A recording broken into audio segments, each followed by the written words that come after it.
Bueno, hola, hola, muy buenas tardes a todos. Bienvenidos a esta nueva sesión de clase. Hoy vamos a empezar con el módulo 2, donde vamos a analizar los antecedentes importantes en la evolución de los contenidos multimedia, en la evolución de las tecnologías que permiten que hoy en día podamos acceder a los contenidos de la forma en que lo hacemos. Bueno, entonces les voy a pedir un favor a todos. Cuando hago este tipo de presentaciones, hoy la clase es teórica, regularmente manejamos esa estructura. Los contenidos teóricos los manejamos los martes, digamos a veces media hora y el resto pues es práctica. Y los jueves regularmente las clases son totalmente prácticas, ¿ya? Entonces ya la próxima clase vamos a empezar con un taller en clase que vamos a empezar a desarrollar. Eh, ¿Y cuál es el otro favor? Básicamente, cuando yo estoy explicando algún tema, a veces se nos ocurre buscar, digamos, información sobre algo, entonces me gusta que ustedes apoyen buscando de pronto en internet, buscando datos que estén relacionados con lo que estamos explicando y de esa manera todos construimos el tema de clase. Bueno, entonces, sin más preámbulos, les comparto pantalla y empecemos entonces a hacer como un recorrido en la historia de cuáles son esos antecedentes importantes que les menciono. Bueno, aquí como pueden ver en esa primera imagen que está en pantalla, se está representando la evolución, ¿cierto? Analícenla un instante y quisiera escuchar alguna reflexión sobre lo que están viendo ahí o qué perciben en esa fotografía.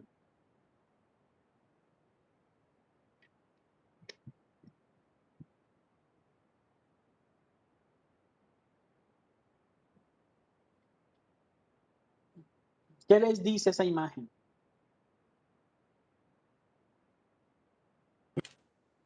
Es como la evolución de las formas de almacenamiento.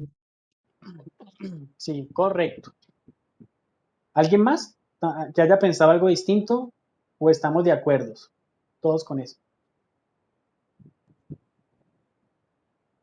Profe, pues se podría ver también como una metáfora. Cómo hacen la evolución del hombre, la transfieren en la evolución de lo que acaba de decir el compañero. Muy bien, excelente el término que acabas de utilizar, la metáfora como una figura comparativa entre asociando, digamos, dos conceptos. Efectivamente, la evolución de la manera de transportar o almacenar la información y por otro lado vemos la evolución del, digamos, del humano como tal, ¿no? Yendo pues como pueden ver, de las cuatro patas a caminar en dos extremidades. Y bueno, básicamente de eso se trata el recorrido que vamos a hacer hoy, de cómo va evolucionando el tema. Vamos a mirar fechas, por ejemplo, también podríamos analizar de esta imagen que estamos viendo que el siguiente viene siendo la mejor versión del antecesor, pero a su vez tiene problemas y más adelante pues aparecería algo que iba a solucionar. No sé si a ustedes les tocaron los disquetes, que son el primero que ven aquí. Este icono representa un disquete, que eran unas cajitas así, las modernas, pero antes eran unas más viejas que eran así grandes, parecían como un acetato. No sé si les tocaron, no sé qué dicen en el chat. ¿Se alcanzaron a ver eso de pronto por ahí en una biblioteca en la casa, en un rincón? O probablemente no, ¿cierto? No, profe. Profe, una pregunta. ¿Eso en qué año salió? Son de los datos que sería bueno consultar. ¿En qué año sale el disquete? Los años 90 probablemente, en los 80. Sería bueno revisar ese dato. Pues les cuento, un disquete tenía capacidad de almacenamiento de 3 megas y medio. O sea, lo que pesa hoy en día una imagen de perfil de WhatsApp o de una aplicación. Pero ahí se almacenaban videojuegos, se almacenaban imágenes, fotografías, documentos, y era suficiente. Documentos de Word pues son ligeramente livianos. Las imágenes no eran las imágenes de hoy en día que nosotros vemos en internet o podemos descargar de una cámara fotográfica, pero eran imágenes que tenían resolución de la época, porque las pantallas eran más pequeñas, entonces era suficiente. Y los juegos, por ejemplo, en uno de estos se podía almacenar un juego muy famoso que se llamaba Doom, Doom 2. De hecho, Doom 2, la segunda versión. Si no conocen a Doom 2, pueden consultarlo. Doom 2 es un juego chévere, de más que lo pueden encontrar en línea. De pronto alguien lo haya subido, pues, no sé, codificándolo nuevamente y podrían mirar el juego. No, profe, el juego yo lo hizo hasta instalado en una calculadora. Correcto, sí. Porque era un juego bastante liviano. Entonces los juegos de tipo así arcade, de tipo, bueno, los de Pixel ya eran incluso más viejos, porque el disquete que les muestro aquí era un disquete ya sofisticado, que de hecho fue la empresa Apple la que sacó uno que se llamaba zip, ni siquiera un disquete, sino que era un zip que tenía un almacenamiento mayor. Bueno, por aquí Santiago nos comparte. El disquete lo inventó Alan Sugar en IBM en el año 19... ¡Wow! Miren, en el 67. Qué equivocada estaba yo, equivocado. Le había precedido en casi 20 años la invención del disco duro. Su primera denominación fue disco flexible, floppy disk, y tenía 8 pulgadas de diámetro, unos 20 centímetros. Pero realmente al mercado llegó mucho después, ¿no? Porque en el 67 solamente los tendrían quienes tendrían un computador, quienes tendrían acceso a un computador, que no era todo el mundo. Bueno, pero ¿qué pasaba con el disquete, muchachos? El disquete primero tenía un almacenamiento mínimo, muy pequeño, y segundo, era de 2 piezas. Y la segunda pieza, que era regularmente esta que está aquí, se podía dañar y tú perdías tu información. Entonces luego llegó el compact disc o el disco compacto. Ese sí, estoy seguro que pues lo conocen porque todavía aún se utiliza como un medio de transportar archivos digitales. Pero el disco duro, perdón, el disco compacto era muy delicado y también se perdía la información muy fácilmente, por supuesto, si se te dañaba. Luego vino la USB, que era pues la mejor versión de los anteriores porque era más resistente, tenía ya altas capacidades de almacenamiento, ya hablábamos de gigas, ¿cierto? De, de capacidad, y por supuesto podíamos almacenar contenidos más de mayor, digamos contenidos de alta resolución. Pero ¿cuál es el problema de las memorias USB? Que se te pierden y pierdes la información, ¿vale? Entonces, de hecho en los manuales de uso de las memorias USB decía que no la utilizara para almacenar información, utilícela para transportar información de un ordenador a otro. La gente no lo hacía, ¿no? La gente lo usaba como almacenaba archivos únicos y luego se perdían y perdían la información. ¿Listo? Entonces hay gente que guardaba la tesis en la USB. Si se le perdía la USB, no había nada que hacer. Yo alcancé a vivir eso como profesor y como estudiante. Y en la actualidad, pues ya hablamos de el tema de almacenamiento en la nube que pues soluciona todo lo anterior. Pero ¿quién me dice qué problema tiene el almacenamiento en la nube hoy en día? Yo tengo una duda. Cuéntame, Santiago, cuéntanos. Te dejé de ¿Cómo puedo, escuchar. o sea, yo siempre he tenido la duda de cómo se accede a la nube. Pues yo siempre he escuchado que existe la nube, pero no sé cómo se llega allá o cómo alguien llega a la nube. Bueno, buena pregunta. De hecho, yo diría que cada vez es más constante que nosotros estemos interactuando en la nube. El concepto de nube viene porque está en el cielo flotando y que en cualquier lugar la vas a ver, como el sol.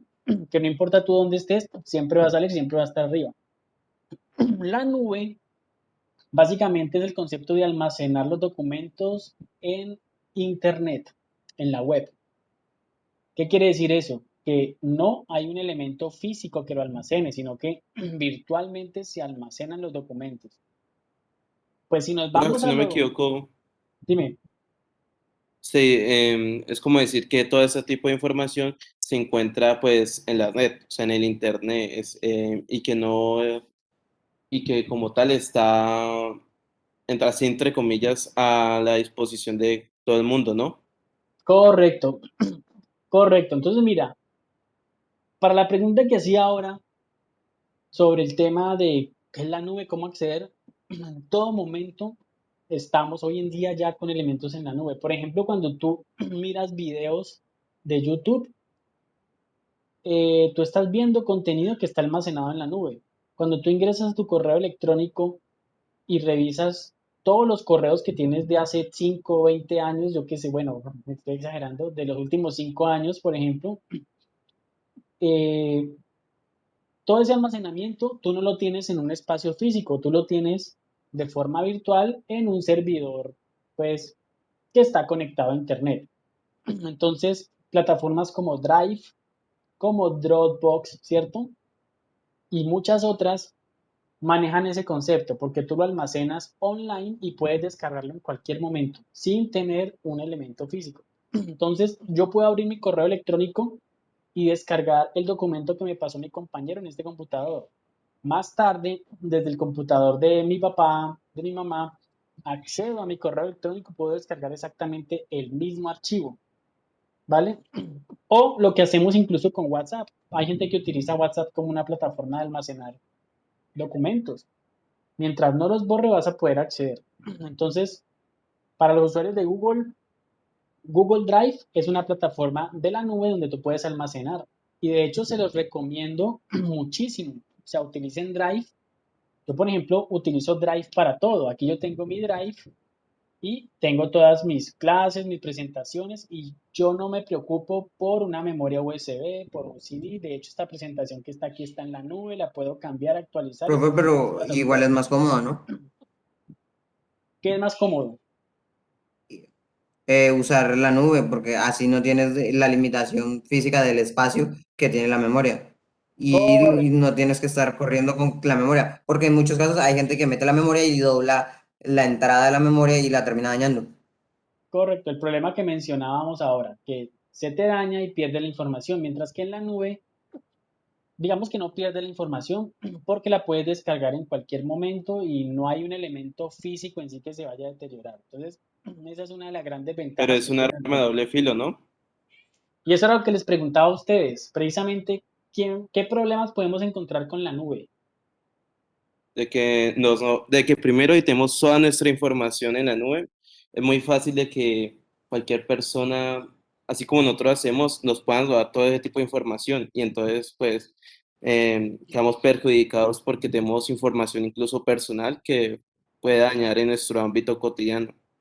Correcto, es uno de los muchos problemas que tiene la nube, como lo tuvieron los antecesores, y llegará un momento en el que precisamente se van solucionando. ¿Qué otro problema creen ustedes que tiene la nube? Pero, profe, pero igual nunca vamos a encontrar uno que sea 100% seguro. El próximo que se cree va a tener problemas que no tenía este, solucionando este. Y así sucesivamente con el paso del tiempo. Entonces nunca vamos a llegar a uno que tenga 100% de seguridad.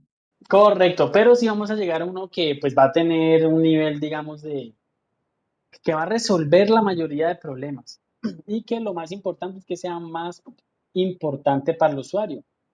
Miren que, por ejemplo, ustedes con su celular, muchos celulares vienen configurados para que las fotografías que toman desde ellos se almacenen directamente en una aplicación que está en la nube. Entonces, si usted se le pierde su celular, luego lo abre con su usuario y contraseña y vas a tener ahí toda tu información. Entonces, es una manera segura de siempre tener tu información a la mano sin depender de que se me perdió la memoria, dónde lo dejé, se me quedó en casa. O sea, que yo no sé cómo harían los estudiantes hoy en día para decir, profe, la tarea se me quedó en la casa. O profe, la tarea me la dañó el perro. Esa era clásica cuando yo estaba pequeño, que el perro se le Profe, había yo le comido tengo la la tarea. excusa para eso. ¿Cuál? Yo le tendría la excusa para eso. Le ¿Cuál digo, es? profe, no la subí en la nube, la tengo desde el ordenador que está en mi casa. Por ende, no puedo acceder a ella y así mismo usted no tendría una contrarrespuesta. Claro, no, pues de ellos sí sería un error porque mira lo que estaría pasando. ¿Por qué no la subes en la nube si se te puede perder la memoria? Pero te tengo una mejor, una excusa que sí, y es la que evidencia el problema que actualmente tiene la nube. Tú me podrías decir perfectamente, profe, no hay internet. Si no hay internet, no podemos acceder a la nube. Podemos acceder a los documentos que de pronto de manera local se hayan descargados, como lo hace Dropbox, ¿sí? O como lo hacen algunas aplicaciones que uno puede instalar en el computador. Pero si no hay Yo internet, le puedo responder a eso, profe. ¿cuál? Cuéntame. Al problema que acabas de decir. Usted nos podría decir, pero ¿por qué no lo descargó sin conexión a internet? Que es una opción que tiene en algunos como Google Drive. Correcto, algunos lo tienen, pero mira que es uno de los problemas que tiene principalmente la nube y ya se está trabajando precisamente en eso y por eso ya empiezas a encontrar ese tipo de funcionalidades. Hasta que llegue un momento en el que la nube nos pueda garantizar que podamos acceder, descargar y subir archivos sin depender de Internet. Una, o que no dependamos de Internet, o dos, que el Internet definitivamente ya esté en todas partes, que esté en el aire, que esa puede ser, ¿no? Porque hoy en día, pues, sin exagerar mucho y de pronto exagerando un poco, prácticamente Internet en todas partes, ¿cierto? Eso me lo pueden cuestionar porque hay partes donde Sí, el Internet no profe. existe. Inclusive usted va a los pueblitos y ya en el parque hay un wifi gratuito y abierto. Que no es de buena calidad, pero que lo hay, lo hay. Correcto, entonces una de dos, o se soluciona por un lado o se soluciona el tema de la conectividad, que ha pasado como en todo con la energía. Antes no había energía en ningún lado, ¿vale? Y la energía es la que manda, porque si no hay energía, no hay internet, no hay nube, no hay wifi, no hay computador, no hay absolutamente nada. O no, si se les va la energía, ustedes quedan como ciegos, o me van a decir que no. Todas las aplicaciones apagadas, no pueden prender el computador, no pueden prender la consola, etcétera, etcétera. Y bueno, básicamente con esa reflexión quería empezar porque de eso se trata lo que viene, de cómo fueron apareciendo implementaciones a nivel histórico que en cierta manera revolucionaron y evolucionaron nuestra historia. En el último, chicos, aquí vamos a arrancar en 1945, que es a mitad del siglo XX, ¿sí? A mediados del siglo XX. A mediados del siglo XX hasta la actualidad ocurrieron la mayor cantidad de inventos en toda la historia de la humanidad. Eso es para que lo reflexionen, porque quiere decir que en un lapso de 70 años ocurrió lo que no había ocurrido puedo cometer aquí, no sé, una vulgaridad al decir el tiempo, pero voy a decir 8000 años atrás, desde que inventaron la rueda, la imprenta, la escritura, la tinta, el papel, etcétera, etcétera, desde mitad del siglo XIX ocurrieron la mayor cantidad de inventos que en toda la historia y cada vez el intervalo de tiempo se vuelve menor. ¿Qué quiere decir eso? Que en 2 años ustedes hacen una retrospectiva de lo que estamos haciendo hoy y cada vez la, la velocidad de la evolución es más rápida. Entonces, bueno, situémonos muchachos en 1945, donde aparece aquí este pequeño hito, donde aparece un personaje que se llama Vannevar Bush, pero antes de hablar de él, quisiera preguntarles a nivel mundial qué estaba ocurriendo en esas fechas. ¿Quién me dice qué podría estar ocurriendo en el mundo de 1945? ¿Qué se acuerdan? Creo que la Segunda Guerra Mundial. Estamos saliendo de Correcto, la Segunda Guerra Mundial, empezando la carrera armamentística para la Guerra Fría. correcto. Miren que es un punto importante porque efectivamente venían de unos tiempos de guerra y precisamente en el 45 o en el 46 ya pues estaba terminando la guerra como tal. Entonces, eso fue importante sobre todo para Estados Unidos de tomar ventaja en todo lo que tenía que ver con la innovación y con el desarrollo, ¿no? En cambio, Europa se quedó, pues, por los temas de guerra, al menos los países implicados, en una etapa de posconflicto, donde pues ahí sucedieron una cantidad de cosas y pues aquí nos vamos a centrar en un personaje que se llama Bene Barbush, que diseñó una máquina llamada Memex. Estamos en el 45. En Memex, por sus siglas de Memory Extension, que permitiría el registro, miren la definición, una máquina que iba a permitir registrar, consultar y manipular asociativa de ideas y eventos acumulados. Nunca fue construida. Les voy a mostrar el plano. Esta es Memex Memory Extension. En el 45, diseñado por Bene Barbush. Nunca fue construida. Pero me gustaría escuchar qué ven ustedes aquí.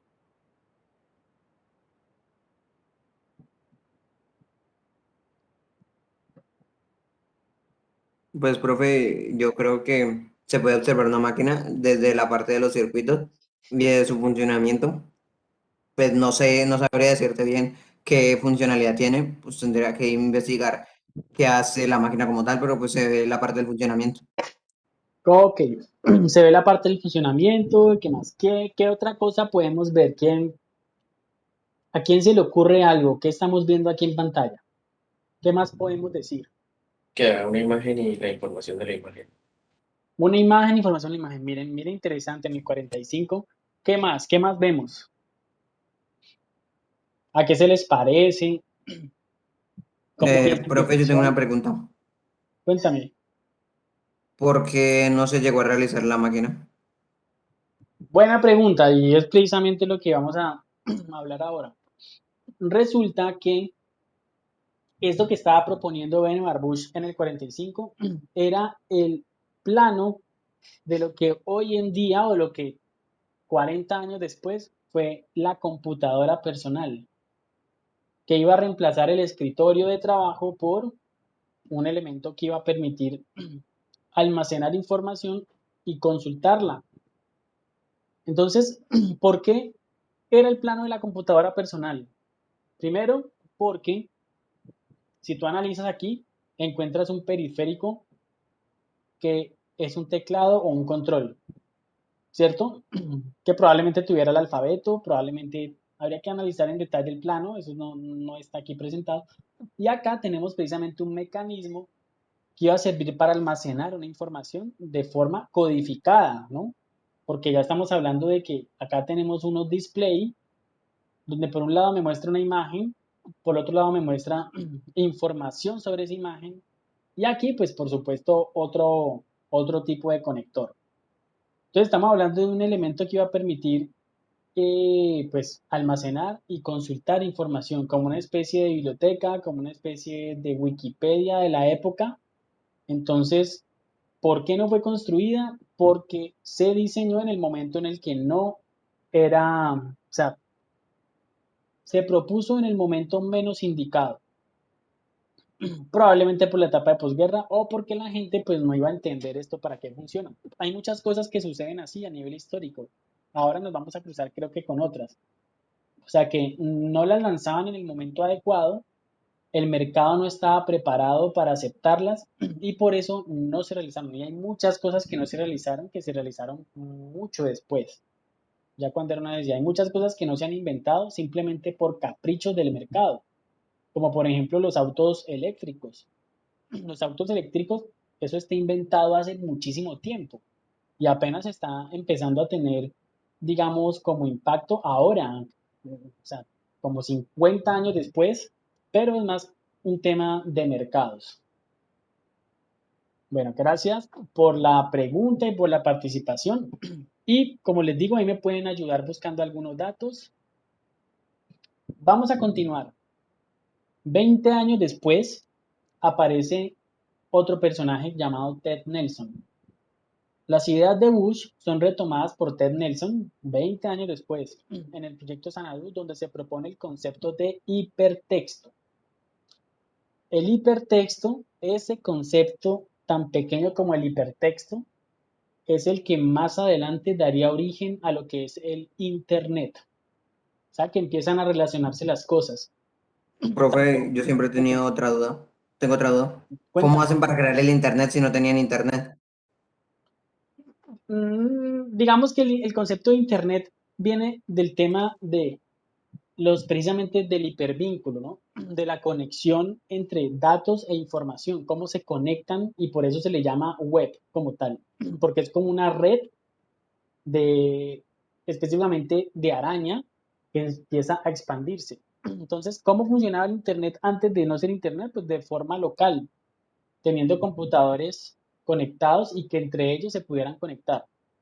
Ya después, gracias a la conexión, ¿cierto? Y es que es posible hacerlo de forma remota, o sea, sin uso de cables, sino con un sistema de comunicación ya satelital y bueno, y otro tipo de tecnologías.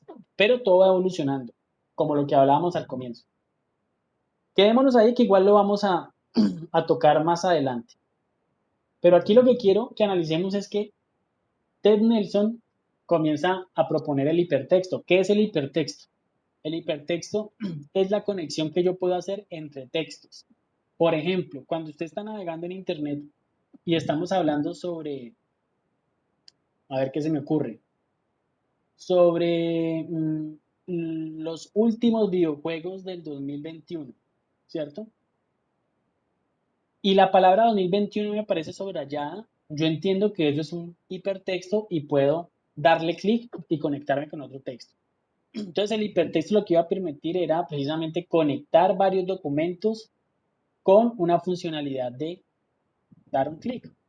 Entonces ahí ya empezaba a tener lo que iba a ser el concepto del Internet, porque así funciona el Internet. Todos son hipervínculos. De hecho, cuando ustedes navegan por una página de Internet, van a notar que el protocolo es HTTP. Hoy en día HTTPS para protocolos de seguridad.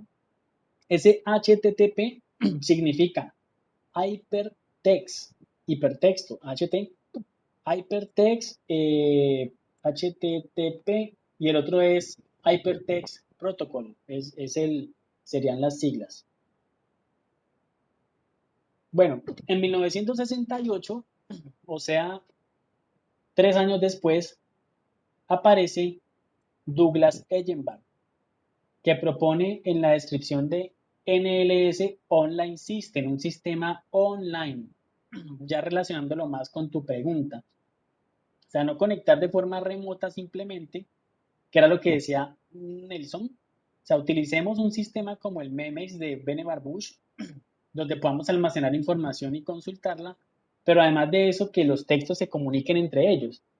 Luego llega Douglas Ellenberg, que es el padre de la usabilidad. O sea, siempre se preocupó por la facilidad que los sistemas deben tener con los usuarios, o sea, para que los usuarios utilicen fácilmente los sistemas, o sea, en disminuir los lenguajes.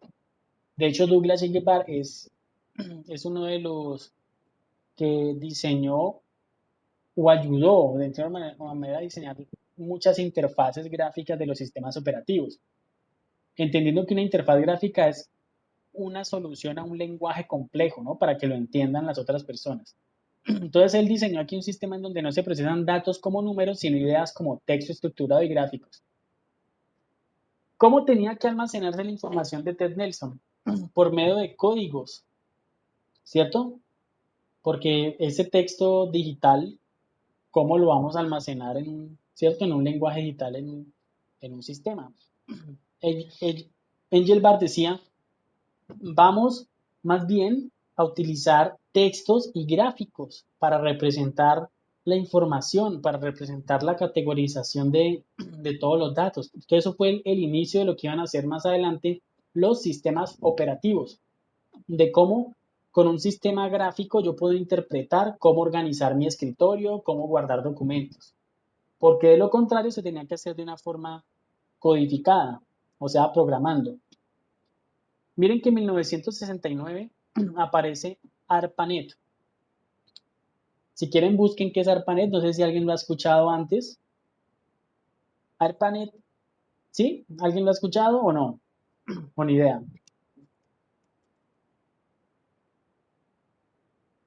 ARPANET fue un proyecto militar ¿Qué? Profe, yo estaba intentando prender el micro. Yo sí lo escuché.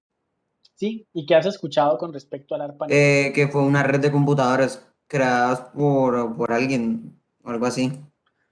Sí, realmente es un proyecto militar, ¿cierto? Un proyecto militar que más adelante, pues, se convertiría en el Internet, porque permitió conectar de forma remota los sistemas. O sea que de ahí nace el Internet con ARPANET. Bueno, más adelante, chicos, en 1982 fue fundada la empresa Autodesk y Adobe System, que pues fueron o son, siguen siendo hoy en día una de las empresas que desarrollan las herramientas para la creación de contenido digital y gráficos como tal. Entonces ya en el 82 empezaron a aparecer estas empresas que se iban a encargar de diseñar herramientas para el público. Y en el 84, por citar otro ejemplo, aparece Apple Computer, donde lanza la Macintosh, que fue la primera computadora con amplias capacidades de reproducción de sonidos y ambientes propicios para el diseño gráfico y la edición. O sea que aparece el concepto de personal computer o computador personal. Un computador que iba a estar en manos de más y más personas y iba a permitir que el boom de lo digital empezara a crecer por medio de lo que antes no se manejaba digital. Libros, enciclopedias, videojuegos. Si ustedes miran la historia de los videojuegos, se van a encontrar que empieza precisamente por estos años. A partir del 82 en adelante, empiezan a aparecer los primeros juegos como el Space Invaders, como los juegos de tipo pixel art, como lo llaman. Les voy a recomendar, muchachos, una serie, creo que todavía puede estar en Netflix. Miren la tarea tan chévere. La tarea va a ser verse una serie. Se llama, creo que, si me equivoco, High Level. No, es High Score, se llama. High Score la encuentran en Netflix. Ahí se las escribí. High Score. ¿Por qué es interesante esa serie? Porque fueron y buscaron a los primeros desarrolladores de esos juegos y a las empresas que desarrollaron las primeras consolas y eh, hablan sobre cómo evolucionaron y cómo diseñaban los juegos en ese entonces. Véanla y luego discutimos. High Score en Netflix, sí, la pueden encontrar no necesariamente en Netflix, estoy seguro que se la van a encontrar en otras partes. De hecho, venga, les muestro aquí, se los voy a compartir por el WhatsApp para que no se les olvide también. Uy, pues nos va a compartir la cuenta. Uy, muchas gracias. La cuenta, ya la mía es como la tercera compartida, o sea que no puedo compartirla. High Score serie, vamos a ver. Serie Netflix. Es esta. Eso Es por esta. Cuevana encuentra. Sí, eso lo encuentran fácil. Se las voy a copiar Hacemos aquí en una el chat. vaquita para comprar una cuenta de Netflix para la clase. Pero no les alcanza, no alcanzaría para todas. Como que Eh, no, 3 pantallas. Y nos ¿Pantallas? dividimos. Bueno, el grupo es este, ¿no? Aquí les comparto, chicos, la imagen. Y en Cuevana está, sin dar tantas vueltas. Listo. Se la recomiendo, muchachos, se la recomiendo. Pues no vamos, realmente no es una tarea, es una recomendación. Para que lo puedan ver de una forma, digamos, de primera mano. Y además la serie es relativamente nueva. O sea que mucho mejor aún, ¿no? No estamos hablando de una serie vieja, sino de un documental actualizado. Bueno, entonces íbamos Profe, Cuéntame. mira que ahorita que comentaste lo de los videojuegos, ¿Sí? había una, no sé cómo se le diga a eso, pero fue uno de los primeros modelos de computadora portátil, se llamaba Sorba. Salió para 1956 más o menos. Y esa computadora portátil traía 4 disquetes con uno de los primeros videojuegos que salió. Y no era el Pong, no era nada de eso, era un juego tipo de texto de aventura y se llamaba Zork. Era un juego que tenía, pues se dice que el juego tenía una duración de 70 horas y estaba en 3 disquetes de 680 kilobytes, se dice, se llama, cada Sí, vez, pues. sí, sí, kilobytes, sí. Y después de ese juego fue el que inspiró, pues no sé si usted lo ubica, la saga de Monkey Island, Sí, de las aventuras gráficas. Ese juego fue el que inspiró esa saga y de ahí salió. Entonces, eso fue uno de los primeros intentos de videojuego y muchos empezaron así, tipo aventuras de texto donde se podía escoger qué camino tomar y así pues salía una cosa diferente a la otra. Creo que ese se trataba de unos soldados rusos o algo así, la verdad no me acuerdo, y precisamente la computadora salió cuando pues lo de la Guerra Fría para mejorar el trabajo de los espías que supuestamente habían, ¿no? Porque pues no te sé confirmar, lo que derivó en cargar un maletín de 16 kilos que tenía la computadora nada más por el hecho de, pues, ajá, de usarla. Tenía una pantalla de 12, no, de 12 pulgadas es mucho, una pantalla como de ocho pulgadas por 4 era chiquitica, y el teclado, nada más el mero teclado pesaba 2 kilos. sí, correcto. Sí, de hecho los primeros computadores eran unos armarios completos. Pero te agradecería que en el chat pongas el nombre del computador, porque me dices que es en el 55, ¿vale? O sea que estás descubriendo algo que no lo tengo aquí, que valdría la pena anexarlo. Entonces, escriban en el chat el nombre del proyecto, porque si estamos hablando del 55, pueden ser de esos primeros intentos. Voy a dejar algo claro, muchachos. Es probable que lo que uno esté viendo aquí, por ejemplo, que Apple lanzó la Macintosh, la primera computadora personal, si analizamos en la historia, pues realmente Apple no fue el primero. El primero fue IBM, ¿cierto?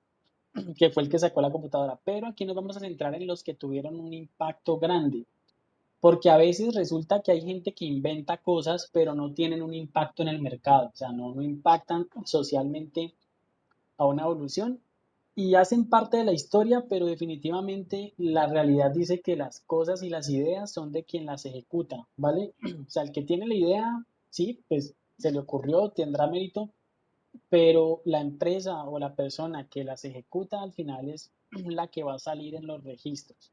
Entonces, es probable que si busquen, van a encontrar con exploraciones del internet, con exploraciones que de dónde salió tal cosa, que dónde está. Es probable que haya un videojuego mucho más viejo, ¿cierto? Si nos vamos a ese concepto, entonces miren lo que empieza a aparecer. Entonces, le agradecería aquí que lo compartas por el chat para, para buscarlo y poder mirar de pronto más documentación sobre el caso. Excelente. Muchas gracias por tu participación. Bueno, listo. Creo que estoy actualizándome en el chat. Vamos bien. Bueno, entonces en el 87, muchachos, el ambiente interactivo inició su desarrollo con las nuevas tecnologías de la comunicación y la información, muy concretamente en el ámbito de los videojuegos. ¿Ya? Ya en el 88, miren que aparece la Philips, donde desarrolla la tecnología del disco compacto, el que ustedes ven hoy, donde almacenan juegos, películas y demás, que de hecho ya está saliendo, ¿no? Porque los últimos computadores y las últimas, digamos, pues elementos de reproducción de sonido o de reproducción de imagen o video no tienen discos, no tienen unidad de compact disc. Pero en el 88 fue muy importante porque iba a permitir gran almacenamiento de documentos y de archivos interactivos como imágenes y sonidos. Entonces ahí empezó el boom de la distribución de muchos contenidos gracias a que ya el disco compacto permitía transportarlos y que era un formato, era muy liviano, ¿no? Muy delgadito. En el 92 aparece la tecnología multimedia, toma auge y crece exponencialmente. ¿Esto qué quiere decir? Que a partir del 1992 en adelante, los años 90, muchas de las prácticas que anteriormente se hacían de manera física comenzaron a tener una versión digital. Entonces ya los libros, las enciclopedias no aparecían solamente en grandes tomos de libros, sino que ya aparecían las multimedias interactivas, donde estaban almacenados todos estos gráficos y textos y pues bueno, de esa manera uno podía también consultar. En la parte de abajo de esta presentación aparece digamos, una reflexión importantísima y es la siguiente. La tecnología multimedia tiene su antecedente más remoto en dos vertientes, o sea, como dos líneas en las cuales la evolución comenzó a tener una incidencia importante en la sociedad. Primero, el invento del transistor con los desarrollos electrónicos que propició. O sea, el transistor es el abuelo de todo esto, del computador, de la radio, de todo, el transistor. Poder emitir una señal y recepcionarla a nivel, digamos, remoto. Y lo otro, los ejercicios eficientes de la comunicación que buscaba eliminar el ruido, asegurar la recepción del mensaje y su correcta percepción. ¿Eso qué quiere decir? Por ejemplo, en temas de videoconferencias, muchachos, que es algo muy actual y algo que ustedes pueden vivir. Hace unos 10 o 15 años, la transmisión que tenían las webcams no es la misma que tenemos hoy en día. Las webcams eran de muy baja resolución, la transmisión de sonido era mínima y hoy en día cada vez vamos mejorando, ¿no? Entonces, siempre en la búsqueda de mejorar la calidad, la transmisión de los mensajes, es lo que ha hecho que todo empiece a evolucionar. Entonces, continuemos.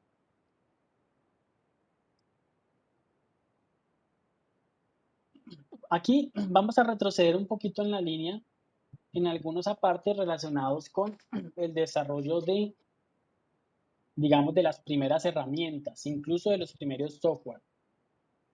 Entonces miren que en 1955, la fecha que nos decía hace un rato uno de sus compañeros que apareció un videojuego y un computador, miren que aparece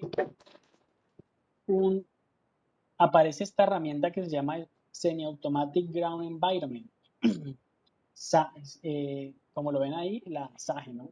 Fue hecho en Estados Unidos y básicamente, ¿qué hacía esto? Procesaba datos de radar y otras informaciones de localizaciones de objetos y se mostraban a través de una pantalla. Un operador ambiental que sería empleado durante la Guerra Fría. A propósito de los temas que hemos tratado, el propósito de este sistema era expandir la defensa aérea de Estados Unidos utilizando la tecnología de radares desarrollada por el MIT durante la Segunda Guerra Mundial. Entonces miren que las primeras pantallas que permitían registrar algún tipo de información o tener interacción con las personas eran propiamente elementos de, por ejemplo, de radares, ¿no? Para temas de localización de manera aérea. Y fue súper importante incluso para la culminación de la guerra.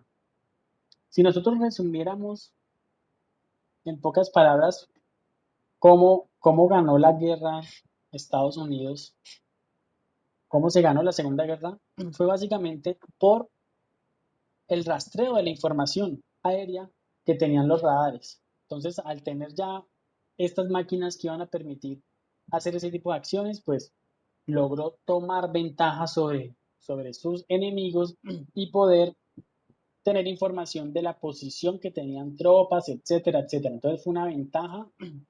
Profe, Claro, un dato, inclusive eso fue utilizado acá en Colombia para la captura de Pablo Escobar. Fue de las primeras pruebas que se hizo con eso. correcto. Y por supuesto, pues unas herramientas más tecnológicas, porque aquí estamos hablando del 55, o sea, de los abuelos de los radares que tenemos hoy en día. Perfecto. Curiosamente, muchas invenciones han resultado de la inteligencia militar, ¿no? Bueno, ¿cuántos años después? Estábamos en el 55, prácticamente unos 8 años después o 7 años después, Ivan Sutherland desarrolla este sistema que se llamaba Sketchpad. Básicamente era una máquina que permitía, o un software que permitía la graficación digital. O sea que fue de los pioneros de lo que hoy en día llamamos el CAD, el diseño asistido por computador, que básicamente es la categoría que tienen todos los programas graficadores que nosotros utilizamos actualmente, desde Illustrator, Photoshop y de ahí en adelante el que ustedes quieran. ¿Cómo funciona esta máquina?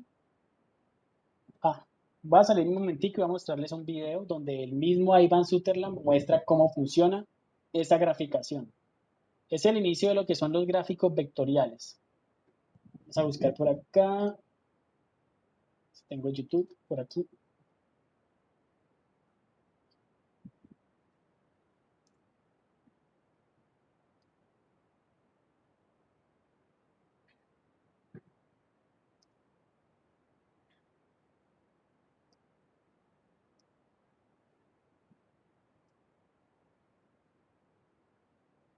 No lo vamos a ver todo, simplemente como para ver cuál es el video. Creo que es este.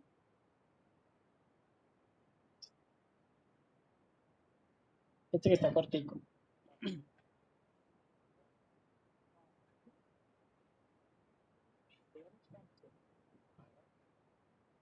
Entonces, dejo de compartir un momento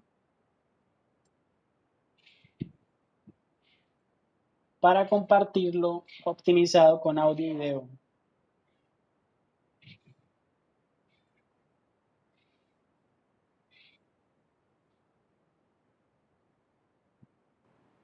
Listo. Y adicional a eso,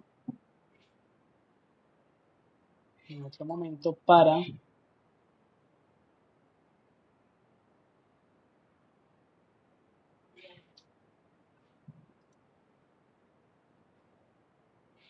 anexarlo por acá a la presentación que yo les comparto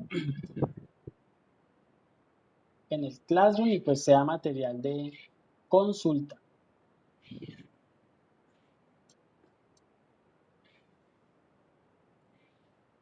Entonces miren cómo funcionaba esta herramienta Sketchpad. This is much like a rubber band stuck in two pins. One is nailed Que on muchos the podríamos the decir screen era here, el and the other is at principio de my las right tabletas hand.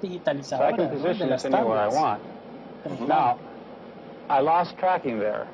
I y de moved las the pin too tecnologías fast, táctiles and that también. told the computer to stop drawing the line. Well, if you notice, that bright dot will jump onto the line as I get close to it. Well, the dot in the center of the cross, when you get Y close vamos to a the dar line, cuenta jumps over que muchos de onto it. estos Correct. principios Why does it do los that? It's much like utilizamos a hoy en gravity día field. con At the los end point, programas de there's even a higher vectorización. gravity field to allow us En to position Illustrator the point manejamos el exactly sistema on de the nodos line, o or in this creación case, de exactly vectores. at the end point. Y This es allows me to move básicamente my pen quite estos coarsely, principios que estamos be viendo aquí. sloppy while I'm drawing, and get a precision drawing out at the same time. So now I'm going to draw a second line, Así se manejan los vectores. and even a third one. Now, in an ordinary pencil and paper drawing, all we have is this particular picture. But the computer understands the geometry of the drawing here. What do I mean?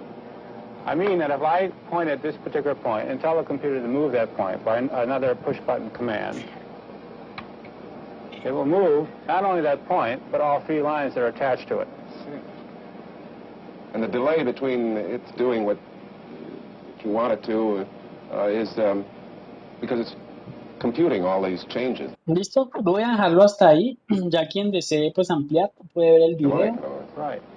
In other words, the Y cuando computer ya estemos en el oficio trabajando en herramientas se van a dar cuenta de las similitudes que se tienen y estamos hablando de algo del 62.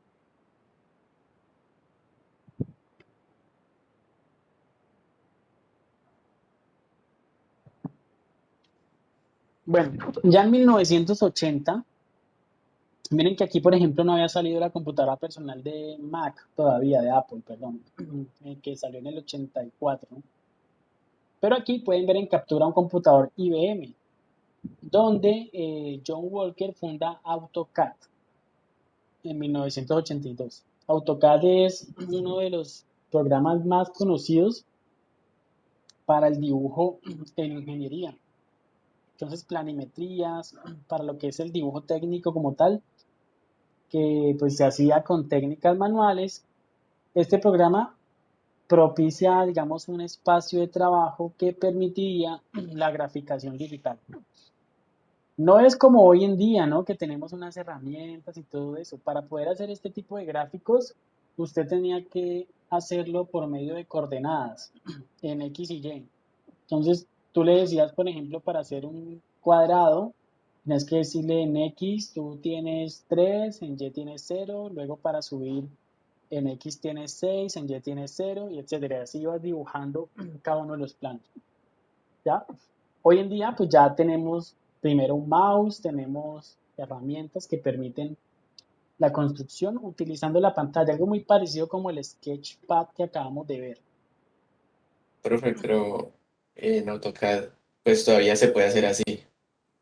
Ah, obvio, obvio, y de hecho en Illustrator también. O sea, tú, si quieres mover un nodo de un lugar, tú le pones la posición que requieras.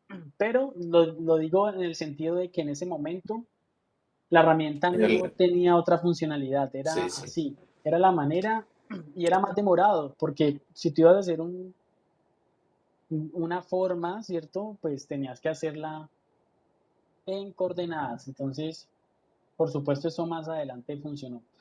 Y miren el computador que está en la foto, ¿no? De los computadores viejos. Estamos hablando del 82. Ni yo había nacido en esa época.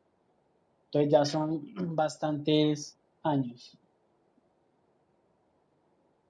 En el 88, 1988, aparece Photoshop, otra gran herramienta que iba a permitir pues el diseño, o sea, que iba a facilitar los procesos de diseño para la industria, para la industria multimedia específicamente, ¿no? La creación de imagen, retoque de imagen, creación de imagen digital, etcétera.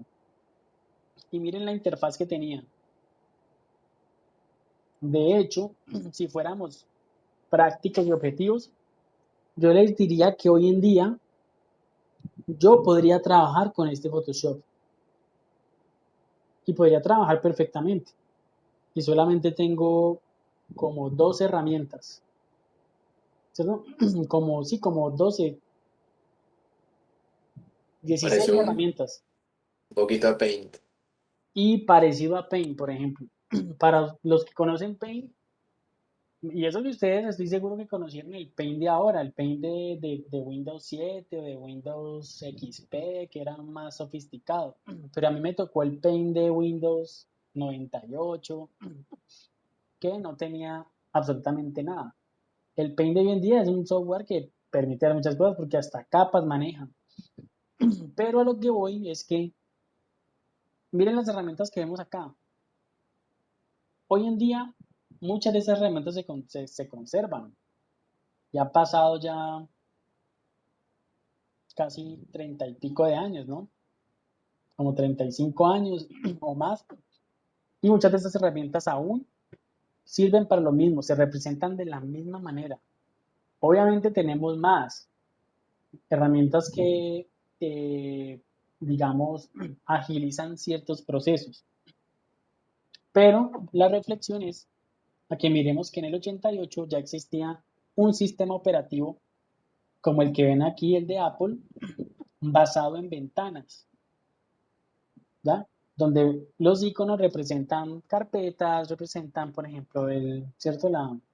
El trash, y por aquí un menú del programa como tal, un menú principal. Hay digamos, un dato curioso con respecto a Windows, porque dicen que Windows le robó esta idea del sistema de ventanas a Apple, ¿no? Que es lo que están viendo acá. Pero bueno, ahí ya hay muchas controversias con respecto a eso.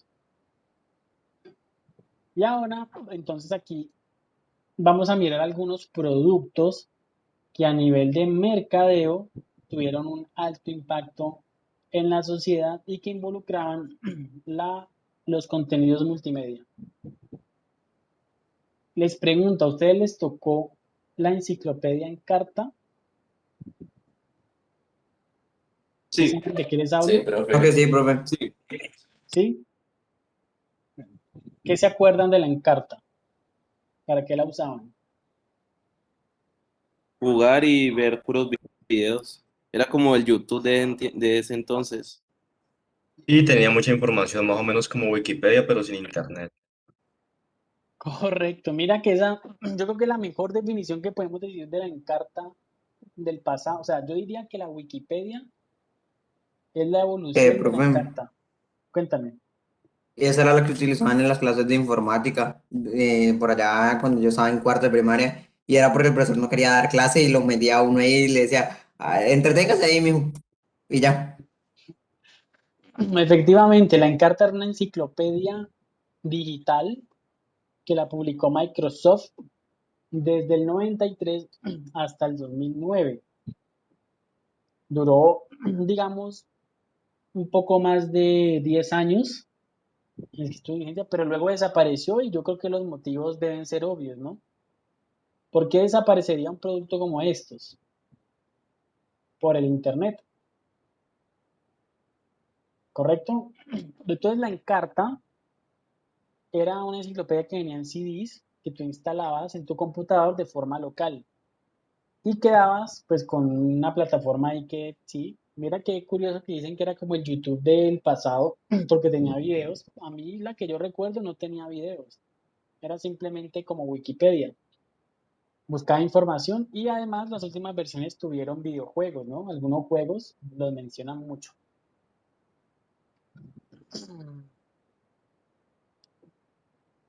Bueno, años después aparece otro producto como la mascota virtual. Esa mascota virtual que están viendo acá, más conocida como Tamagotchi, les pregunto si la conocen, Eso era horrible. ¿sí? O sea, si les tocó el Tamagotchi, si lo utilizaron. Yo, profe, esa cosa me moría todos los días. Si no la sabías cuidar, se moría Uf. todos los días. No, profesor, no la alimentaba todos los días una vez y ya cosa al día siguiente aparecía muerta. Y desde entonces mi mamá supo que no me debía comprar una mascota. Vea qué tal. Pero miren lo curioso. Lo curioso es que antes la mascota, pues bueno, empieza a aparecer el concepto de que, bueno, ¿cómo virtualizamos nuestra cotidianidad? Entonces se les ocurrió crear una mascota virtual que efectivamente las personas se tenían que encargar de su cuidado, tenían que alimentarlos, ponerlos a dormir, y evidentemente se moría si no la cuidabas bien, ¿vale? Entonces miren cómo empiezan a aparecer este tipo de situaciones que en cierta manera pues impactan en una sociedad. Fue un producto exitoso, creo que lo siguen vendiendo, debe estar más sofisticado y Bandai es una de las grandes pues digamos en temas de juguetes, de las empresas grandes en temas de juguetes.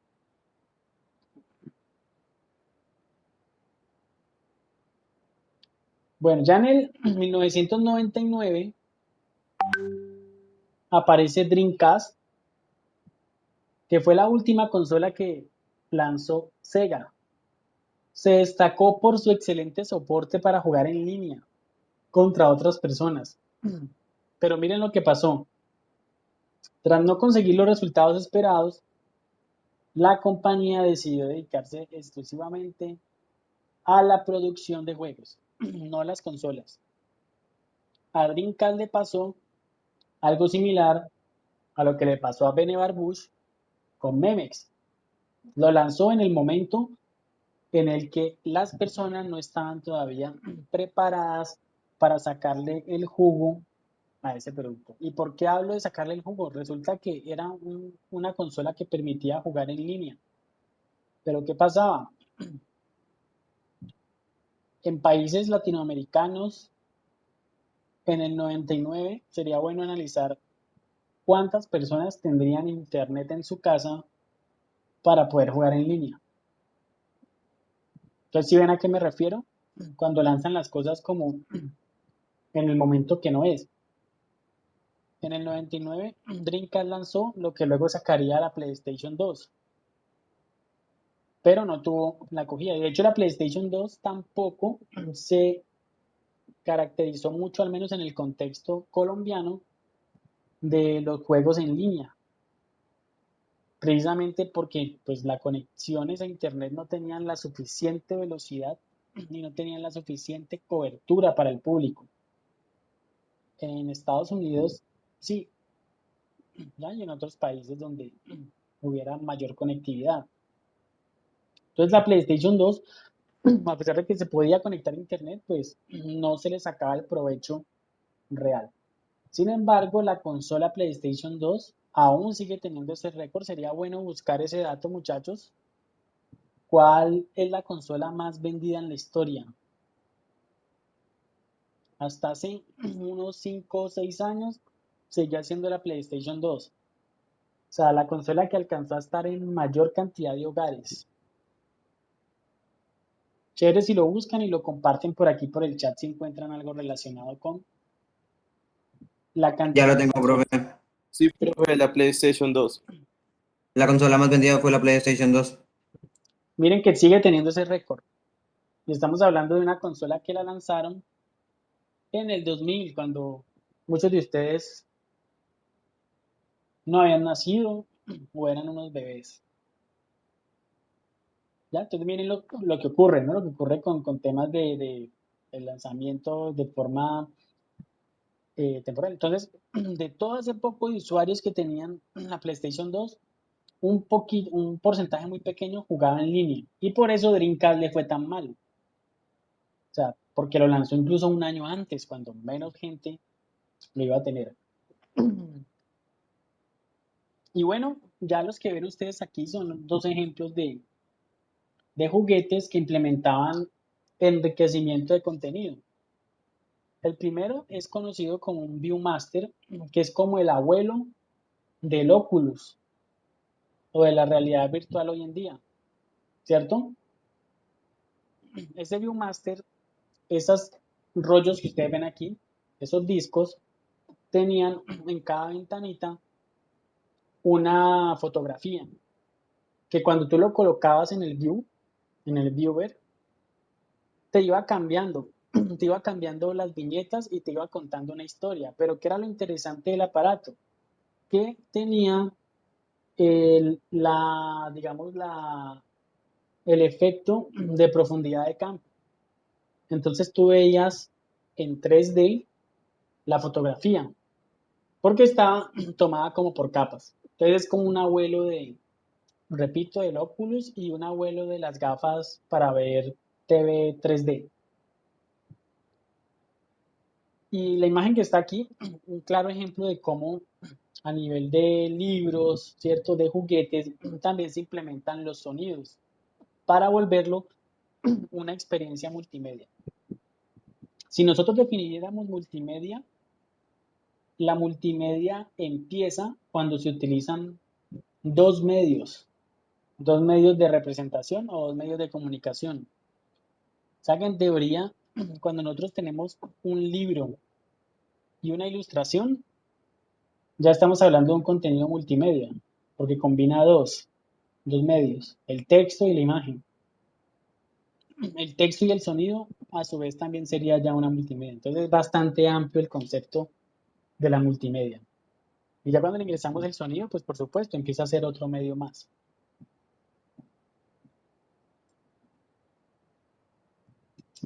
Otra imagen para reflexionar. Analicémosla un minuto mientras yo voy por un vaso de agua y me cuentan qué ven en esta imagen, así como lo hicimos ahora al comienzo con el transporte de archivos. Analicemos por un momento esta imagen. Un minutico y ya los escucho.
Bueno, por aquí Santiago dice que si puedo compartir la presentación al final. Claro que sí. Todas las presentaciones son compartidas por Classroom y la grabación de la clase. Si alguno todavía no está en Classroom, ahora al finalizar de la clase les comparto el código para que se matriculen, que esa es la plataforma que vamos a utilizar para gestionar la clase. Bueno, listo, los escucho. ¿Qué me dicen ustedes con respecto a esta imagen?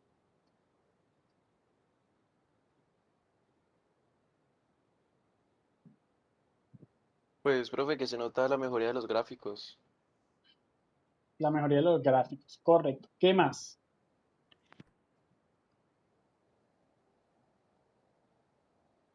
¿Qué otro aporte? El mejoramiento del diseño. Mejoramiento del diseño, mejoramiento de gráficos. ¿Qué más? ¿También hay metáforas o no?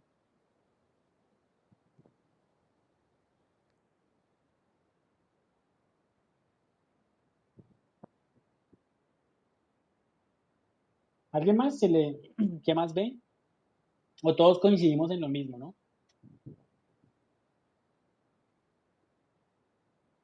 Pues en la posición en la que están puestas se hace como la analogía de cómo fue evolucionando. Ujú.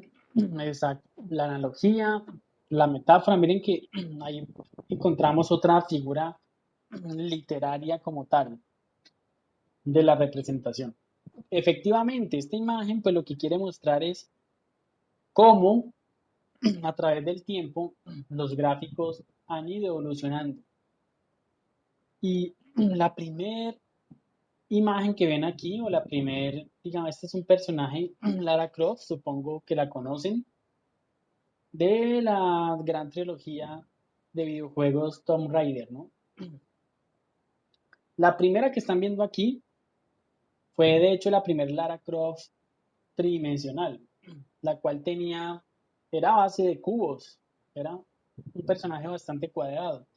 Sin embargo, yo les puedo asegurar, yo que jugué, me tocó ese juego, que uno lo veía como si fuera en HD.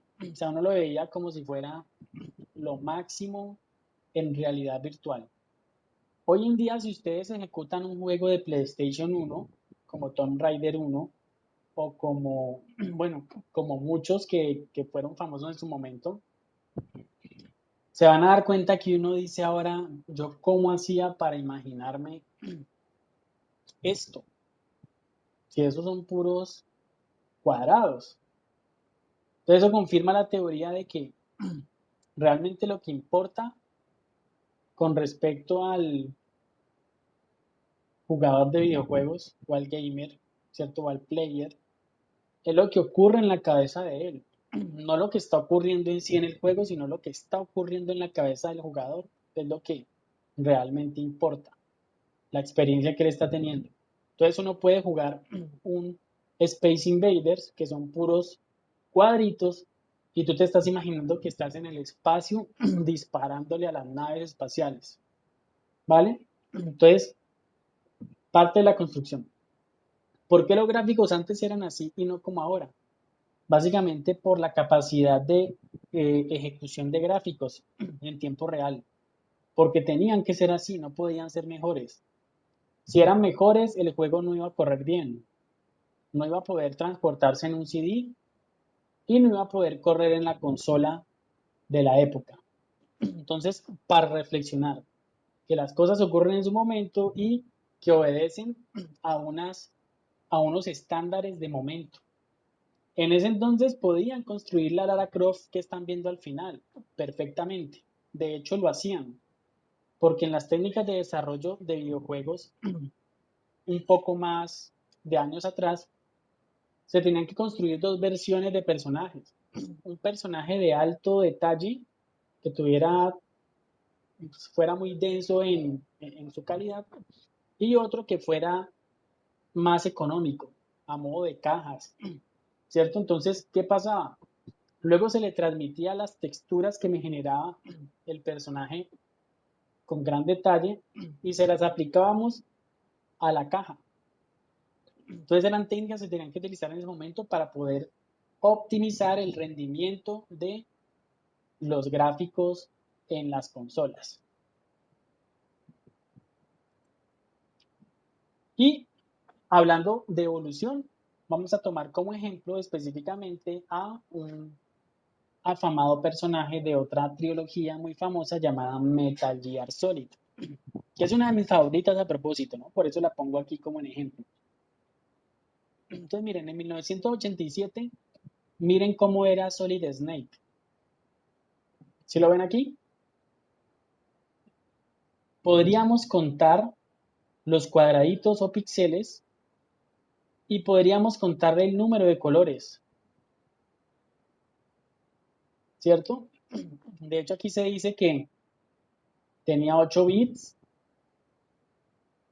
y tenía 4 colores. El negro, este color, y es como un color de piel, como un verde y un color como azuloso. 4 colores nada más. En 1990, en Metal Gear Solid 2, aquí aparecen las plataformas para las cuales salieron, ¿no? El del 87 salió para para Nintendo. El 2 salió para también la plataforma Nintendo, Super Nintendo. En el 98, miren qué bien se ve Solid Snake de lejos, pero de cerca miren cómo se ve. Apenas si se alcanzan a detallar algunos rasgos faciales, ¿no? Y miren cómo son las curvas, miren cómo es la cabeza, totalmente cuadrado. Entonces, este ya es para PlayStation 1. Luego en el 2001 aparece ya una versión con mucho más detalle porque ya estamos trabajando en la consola PlayStation 2. ¿Ok? Entonces miren cómo va evolucionando teniendo en cuenta también ya las nuevas posibilidades que tienen las consolas. 2004 ya tenemos un Solid Snake cada vez con más detalles. 2008 para la plataforma PlayStation 3. Miren que hablando específicamente de PlayStation, entre PlayStation 1 y PlayStation 2 hubo un gran cambio, o sea, un cambio abismal. Yo creo que es uno de los cambios más fuertes que hubo, porque ya de PlayStation 2 a PlayStation 3 mejoraron los gráficos, pero digamos que el rendimiento y el cálculo de físicas, en cierta manera, pues se conservaba mucho, ¿no? Pero del 1 al 2 sí hubo un cambio abismal. Ya del 3 al 4 hubo un cambio significativo a nivel de gráficos, como les digo. Y lo mismo que pasa ahora entre el 4 y el 5, ¿no? Más que todo cambio de lo que son procesamiento gráfico. Pero físicas como tal, digamos que hubo cambios, pero no son tan significativos. Y ya en el 2014, por ejemplo, tenemos ya consola PlayStation 4 con grandes recursos gráficos que permiten el cálculo de materiales cada vez más sofisticados para ejecutarse en tiempo real. Entonces ya vemos con más realismo esos gráficos. Y aún así siguen quedándose cortos, ¿no? En cuanto al tema de representación de la realidad, vamos a ver qué pasará en los próximos 10 o 20 años con, con las nuevas incorporaciones tecnológicas a nivel de gráficos.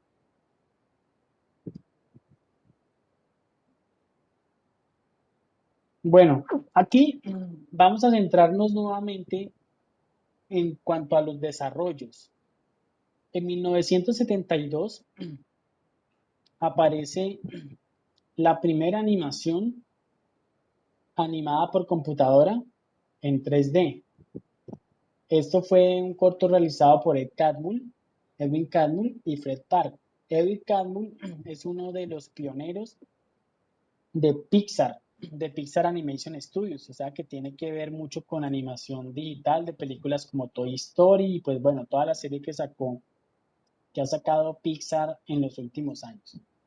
Les recomiendo este libro que está aquí en la parte de abajo, es escrito por el propio Ed Catmull, quien realizó una de las primeras exploraciones de animación 3D, que es la que vamos a ver aquí. Y les voy a escribir en el chat el nombre del libro. Se llama Creatividad S.A. de Ed Catmull.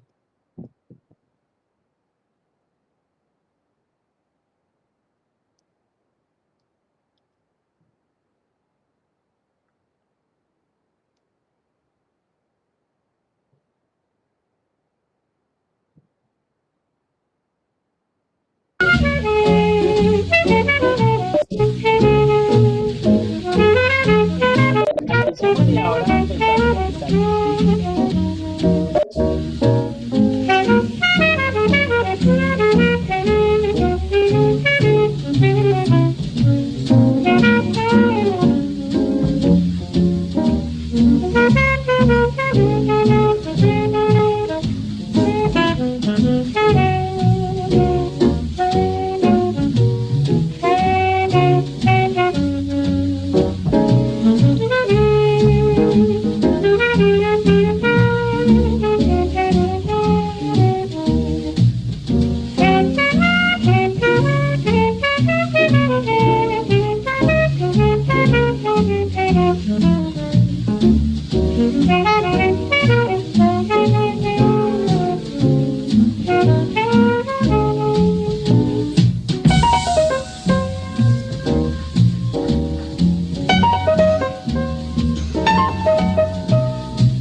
Bueno, eso que acabaron de ver ustedes fue presentado en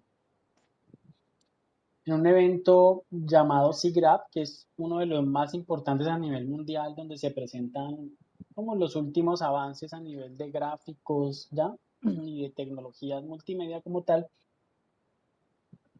Y la gente quedó impactada con lo que hicieron en ese momento con esta primer animación en 3D. Miren el proceso.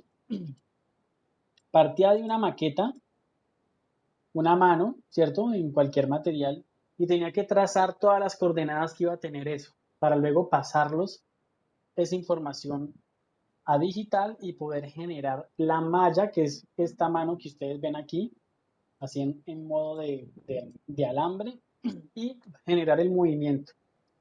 Así como hablábamos de AutoCAD, se tenía que hacer en X, Y, Z, utilizando esas tres coordenadas y cómo varían en el tiempo para poder generar la sensación de movimiento, darle movimiento a ese elemento. Ese fue el principio de todo lo que tiene que ver con la animación 3D hoy en día, que luego fue en cierta manera lo que, lo que hicieron con Pixar. Entonces les recuerdo, en el libro está documentado la historia o más que todo, de cómo gestiona Ed Catmull una empresa de creatividad y tecnología como lo fue Pixar, sus orígenes y qué los impulsó en cierta manera, pues, a ser líderes en la industria. Entonces, recomendadísimo. Ahí está el dato, se los dejé por el chat para que lo puedan conseguir y que lo vayan alimentando un poco también su biblioteca, ¿no? Bueno, aquí ya entremos en cuestiones más de lo que ocurre hoy en día con las plataformas digitales, más llamadas redes sociales o canales o medios sociales. Realmente el término apropiado para llamar a estas plataformas son canales digitales o medios sociales, más no redes sociales. Que las redes sociales tienen un concepto, digamos, adicional de públicos, digamos, más específicos. Mientras que cuando hablamos de comunidades, entonces estamos hablando ya de un medio como tal. Entonces miren esta línea de tiempo para que ustedes reflexionen desde el día en que nacieron, qué existía y qué no existía. Entonces miren que redes sociales como LinkedIn, como Facebook, datan del 2004, 2002, ¿cierto? YouTube apareció en el 2005. O sea, es una plataforma que lleva muy poquito tiempo, no lleva ni 20 años, creo. Sí, no lleva todavía los 20 años. Y yo diría que es una de las que ha revolucionado el tema del streaming de video. Hace mucho tiempo, muchachos, cuando ustedes querían, a mí me tocó vivir esa época, que si yo quería descargar un video musical, ¿cierto? Ni habla una película ni loco se podía descargar. Primero no existía el streaming de video. Algunos se preguntarán, ¿qué es el streaming de video? El streaming de video es cuando tú ejecutas un contenido audiovisual a medida que se va descargando de internet. Así como funciona YouTube, que ustedes lo abren y ven que la carga, ustedes ya están viendo el video y él todavía no se ha terminado de cargar. Eso es el streaming y eso es lo que hizo YouTube. Anteriormente, para usted poder ver un video desde internet, tenías que descargarlo todo y luego sí verlo. ¿Y qué pasaba con descargarlo todo? Que un video era muy pesado para la internet que había en su momento. Entonces uno se podía demorar horas descargando un video. Y habían plataformas de descarga donde sobre todo se descargaba música, como por ejemplo Napster, Soulseek, Ares. Ares, donde descargabas 3 canciones y 6 troyanos. Qué bueno que lo mencionen. Pero obviamente uno descargaba un carrusel de troyanos con estas plataformas. Pero Ares, exactamente un ejemplo. Entonces, uno descargaba un video y ponías en pausa y al otro día continuabas y había que conectarse desde la línea telefónica. No sé si les tocó a ustedes eso. Si les tocó conectarse a la línea telefónica o ya existía el banda ancha. Creo que el banda ancha todavía no, pero sí existían de pronto, o mentira, de pronto sí. A ustedes les tocó ya el banda ancha, cuando había un routercito en la casa que permitía una conexión más rápida. ¿Qué hubiera pasado con YouTube si se hubieran inventado en el momento menos propicio? Probablemente le hubiera pasado lo que le pasó al Dreamcast o lo que le pasó a Bene Barbush con Memex, al no lanzarlo en el momento apropiado. Pero gracias a esas grandes conectividades de Internet, o no grandes, sino que ya a la velocidad de conexión permitió que plataformas como YouTube existieran. Twitter nace en el 2006. Esta poco la conozco, si le soy sincero, esta de Tube. Sí que es como para compartir, sí, contenidos multimedia, enlaces, música. Bueno, lo mismo que en las otras. Instagram es una de las más jóvenes en el 2010, o sea que no lleva sino 12 años. Pinterest igualmente en el 2010 y yo creería que muchas otras que hacen parte ya de nuestra realidad. Por ejemplo, TikTok, ¿no? TikTok cuando nace. Vamos a buscar. ¿De qué año será TikTok? Si me pueden ayudar. 2016. claro, 2016, mucho más nueva. Apenas tiene 6 años, ¿no? Está cumpliendo 6 años, está relativamente en crecimiento. Veo que es una red que un medio social que ha cogido una plataforma que ha cogido mucha fuerza por el tipo de contenido que se maneja, ¿no? Realmente siempre es como una evolución. Pero miren que son contenidos audiovisuales. Eso antes era, muchachos, era imposible. O sea, o no imposible, sino que uno no se llegaba a imaginar que desde un celular uno pudiera grabar un video, tomar una foto y mucho menos conectarse a internet. Ustedes no vivieron esa parte, ustedes ya creo que tenían los celulares, pero que un celular se conectara a internet, eso era como ir pensar, yo qué sé, como que, como que cuando estás en el videojuego en realidad virtual fueras a sentir las balas así pues en tu cuerpo. O sea, algo totalmente fuera de la imaginación. Y hoy en día tenemos celulares con altas capacidades de reproducción multimedia. Podemos transmitir en vivo desde nuestro celular, conectados a Internet. O sea, podemos mostrar lo que estamos haciendo exactamente en este momento a cualquier persona en cualquier lugar del mundo. Y podemos compartir los contenidos, subirlos al instante. Entonces, eh, les doy esta información para que simplemente analicen y reflexionen lo que ha pasado en tan poco tiempo. Estamos hablando en menos de 15 años, ha existido una evolución grandísima en temas de los contenidos. Entonces, ¿qué pasará en 5 años? Cada vez vamos a estar mejorando debido a esas dos vertientes que les decía al comienzo. Primero, el tema tecnológico, que en este caso aludíamos al transistor, pero ahora puede ser otra cosa como la nube, el internet, etcétera, o sea, algo tecnológico. Y lo otro, el mejoramiento cada vez de la transmisión de los mensajes. Los videos que estamos viendo nosotros hoy actualmente en TikTok, en Instagram, en unos años van a ser como esto, como la Lara Croft que les mostraba aquí. A pesar de que sí están HD y todo eso, no, van a ser como la Lara Croft que están viendo ustedes aquí. Vamos a estar viendo una calidad de video cada vez más parecida a la realidad, que eso es a lo que se tiene que llegar para mejorar cada vez más la transmisión. Que ustedes me vean aquí como si estuviera ahí con ustedes. A eso es a lo que vamos a llegar a futuro. Entonces, buscando siempre esa mejora.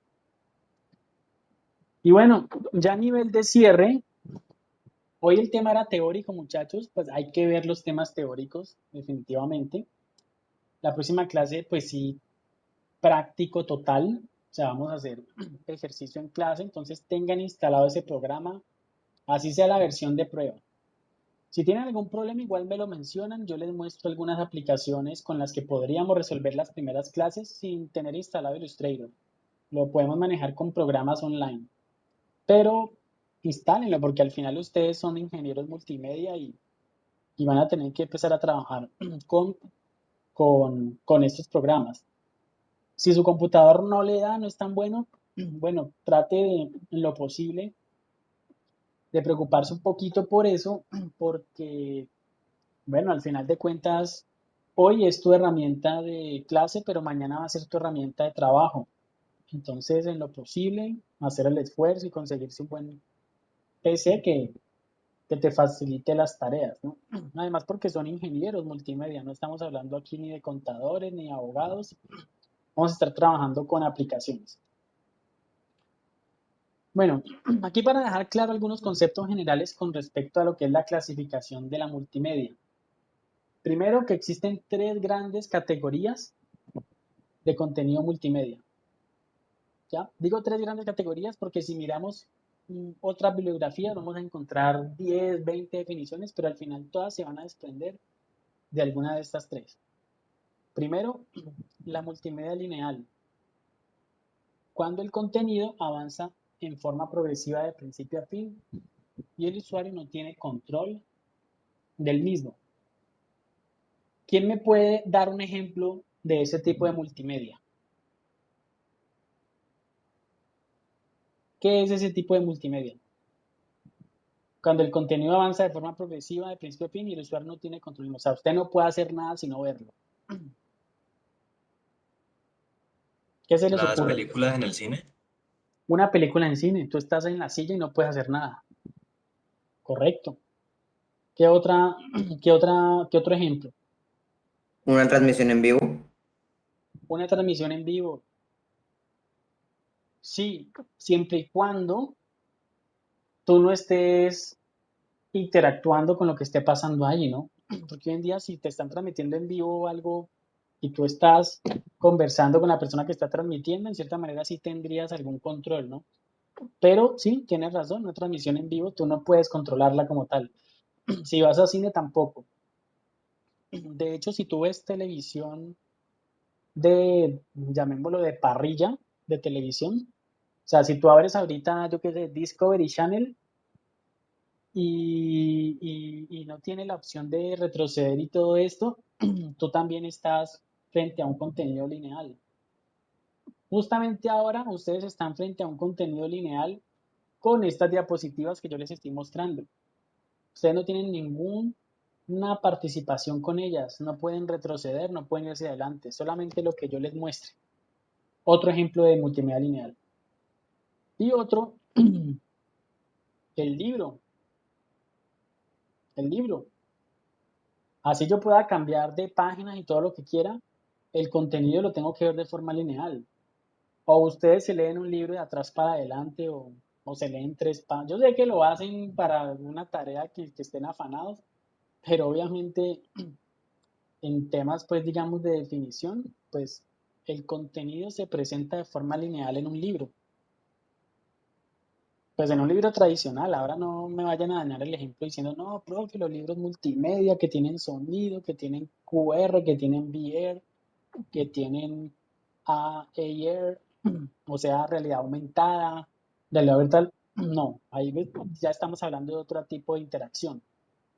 Pero el libro normal que usted tiene ahí en la biblioteca para leerse es un contenido lineal. Y luego viene la multimedia interactiva, que la palabra interactiva suena grande, como si fuera, wow, interactivo, y resulta que no. Prácticamente algo se vuelve interactivo cuando el usuario ya puede realizar determinadas acciones, así sean básicas, como hacer clic en algunos elementos para controlar el avance. O sea que yo ya tengo una multimedia interactiva cuando estoy abriendo una presentación en PowerPoint. Eso que les estoy mostrando yo a ustedes aquí ya es una multimedia interactiva entonces según esa definición. Porque miren que yo con un botón puedo cambiar. ¿Y qué tiene interactivo? Pues uno diría nada, pero no, ya es una multimedia interactiva porque ya el usuario tiene un control sobre esto. Entonces cuando estás en YouTube y pausas el video, ya es una multimedia interactiva, ya tú tienes el control. Si en vez de estar en cine estás viendo en tu TV Netflix y pausas y cambias de episodio, etcétera, ya tienes tú una interacción con ese contenido. Y está la hipermedia. La palabra hyper ya es un concepto precisamente grande donde se combina la multimedia, el hipertexto y cuando el usuario tiene mayor control sobre los contenidos mediante el uso de botones, textos, imágenes y otros objetos. La hipermedia viene siendo el máximo nivel de interacción que tiene un usuario con digamos, con los contenidos. El mejor ejemplo, y que para que no se les olvide, de una multimedia hipermedia, por así decirla, son los videojuegos. Porque en los videojuegos ustedes, pues, están prácticamente inmersos en los contenidos y pues tienen muchas posibilidades de navegación y de interactuar con ellos, ¿correcto? Entonces es sería como un buen ejemplo, por ejemplo en YouTube, cuando ustedes están en un video y, y luego se los conecta con otro video, o cuando están de pronto haciendo un curso en línea donde están viendo un video y salen unas preguntas, eso los lleva a otras preguntas, si contestan bien los lleva a un lado, si contestan a otro, entonces por eso hablo mucho del ejemplo de los videojuegos, porque la misma estructura del juego te va llevando a que dependiendo de lo que hagas de las decisiones vas a tener distintos resultados. Entonces eso ya es un máximo nivel de interactividad. Bueno, para tener claro también y la dimensión y la proporción, miren las resoluciones de pantalla. ¿Sí ven? Hoy en día hablamos ya de 4K, de 8K, de 16K, ¿cierto? De 1000K. Vamos a ver en un par de años cuántos K estaremos hablando. El video digital que nosotros regularmente consumimos en YouTube en los últimos años ha estado en 720, que es una resolución de High Definition, y es de este tamaño.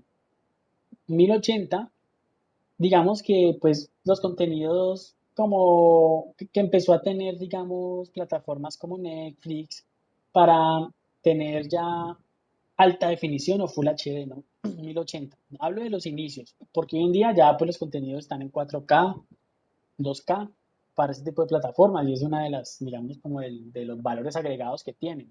Si lo ven en internet, probablemente lo vean en 1080, pero no lo van a poder ver en otras resoluciones. Pero miren la dimensión. Este que está aquí es la pantallita cuadrada de los televisores de antes. 720, desde que apareció el video de HD, Full HD y ya los que son de Ultra HD, ¿no? O 4K, de ultra definición.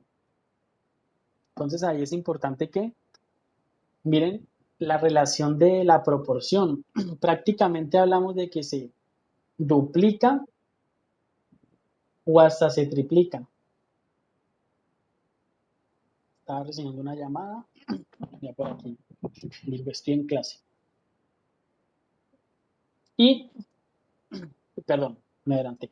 Y ya pues, para que tengan en cuenta lo siguiente, chicos, ya que la próxima clase vamos a empezar a trabajar imagen digital como tal, para que tengamos en cuenta esto que está aquí. Creo, estoy seguro que en algún momento de sus vidas ustedes se han encontrado con esto, con RGB y CMYK, sobre todo en imágenes, ¿cierto? En imágenes JPG.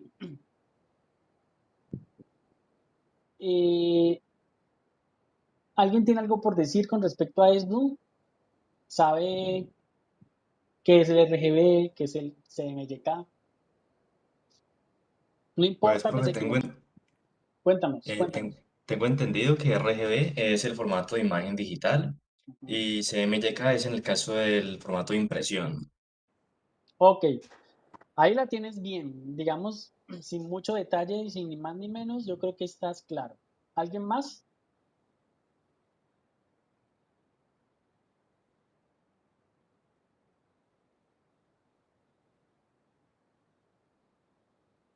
¿Alguien más?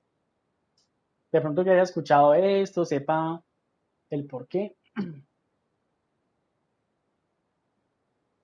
Pues bueno, evidentemente hay una, digamos, información de color que se almacena cuando un archivo es digital y otra información de color que se almacena cuando un archivo va para medios impresos o medios físicos. Pero más allá de eso, si nosotros decodificamos, el tipo de color que se maneja para imagen digital debe tener una configuración RGB para pantallas y básicamente es por la pantalla.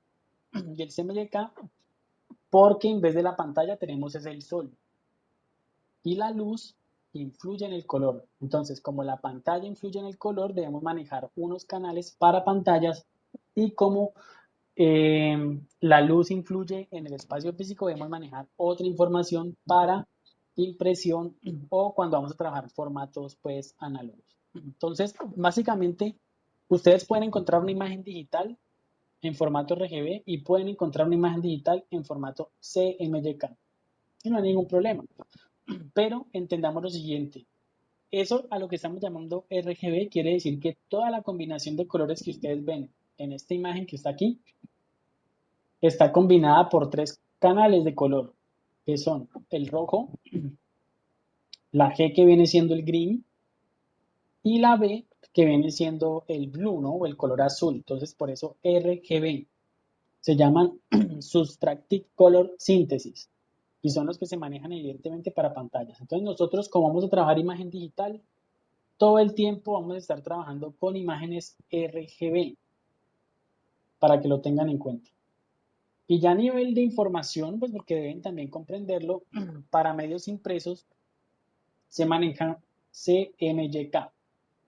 Entonces, por eso la impresora que usted tiene en casa tiene 4 colores, porque la combinación de esos 4 colores, pues, le va a permitir cualquier resultado de impresión. Y son efectivamente el cian, que es como un azul, el magenta, el amarillo o yellow y el black. ¿Correcto? Miren que hay algo curioso y es que no es amarillo, azul y rojo, como uno pensaría. Si usted piensa que el amarillo y el azul y el rojo son colores primarios, usted está equivocado. Los colores primarios son el cian, el magenta y el amarillo. El rojo es un color terciario, o sea, nace de una combinación de varios de esos colores. Y de hecho el mismo azul también. El único primario es el amarillo, como tal, o sea, que no hay otro color que lo combine. Mientras que el amarillo, perdón, el rojo y el azul, sí hay otros colores que lo combinan para poder generarse. Entonces ahí un poquito como matándoles lo que les enseñaron en primaria, ¿no? Pero no es para mal, simplemente temas técnicos que hay que manejar desde hoy y dejarlo claro. Entonces, en conclusión, este tipo de temas vamos a tener que tenerlos claros en ciertos momentos para que usted pueda optimizar una imagen de manera apropiada cuando va para una pantalla o cuando usted va a hacer una instalación física interactiva y necesita imprimir lo que está haciendo, para que tenga claro estos dos formatos. Hoy en día no es un problema porque si usted tiene una imagen en RGB y la van a imprimir, el mismo software te lo convierte y ya está. Antes era un poquito más delicado porque no funcionaba de esa manera, pero ahora tú puedes cambiar de formato sin ningún problema. ¿Que pueda llegar a afectar el resultado? Claro que sí, como lo que ven aquí en pantalla. Esta es la misma imagen, en CMYK se ve de esta forma y en RGB es de esta forma. Entonces, para que los colores se vean más vivos, por eso se utilizan los canales RGB. Sin embargo, el CMYK se va a ver más opaco. Pero hoy en día los softwares y las pantallas de esta manera tratan de calcular de que el CMYK que va para impresos en pantalla no se vea tan mal, de que se alcance a ver bien. Entonces, ahí nos ayuda mucho la tecnología. Profe, una pregunta. Claro, cuéntame. En cuanto a rendimiento, ¿cuál sería mejor? ¿Las imágenes RGB o las CMYK? Las imágenes CMYK son más, regularmente cargan más información, son más pesadas.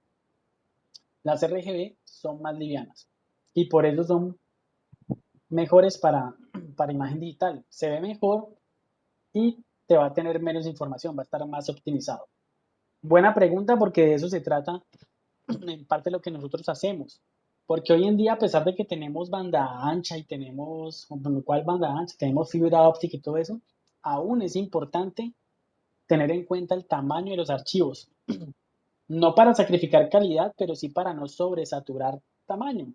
Si yo tengo dos imágenes iguales y una pesa más que la otra, pues yo uso la más liviana, porque al final en temas de carga y rendimiento va a ser mejor. Y aplica para todos, ¿no? Entonces, de eso se trata, de qué nosotros debemos utilizar para optimizar tamaños y tener una buena relación siempre entre calidad y peso. Y pues bueno, muchachos, pues esto sería pues todo el tema de hoy. Aquí pues ya finalizamos con estos antecedentes, con estos datos ya de introducción a lo que vamos a trabajar con imagen digital la próxima clase. Recuerden instalar el programa. A partir de la próxima clase, o más bien de la otra semana, pues ya empiezo a llamar a lista de forma pues rigurosa. Esta primera semana, estas primeras 2 semanas, digamos que hay una flexibilidad por el tema de que se presentan casos de estudiantes que se están terminando de matricular y puede aparecer algún estudiante en lista, etcétera. Entonces, la primera semana y la segunda, siempre digamos la asistencia es para todos. Pero ya a partir de la próxima semana sí vamos a ser más estructurados con el tema de la asistencia, así que es importante que asista, porque esta es una clase taller y recuerden que vamos a estar realizando tareas en Profe, clase. Cuéntame, ¿la clase se pierde por inasistencia? en condiciones normales sí, y en condiciones extraordinarias virtuales, no desde la plataforma, pero sí te afecta porque es un taller.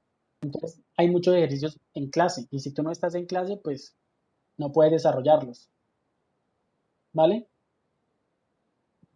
Pero no se pierde, digamos, por inasistencias desde que estamos virtual, no. Y no he escuchado pues que haya cambiado, ¿vale? Listo, profe, gracias. Listo, con mucho gusto. Y bueno, muchachos, pues no siendo más, les deseo un feliz resto de noche y nos vemos entonces en la próxima clase.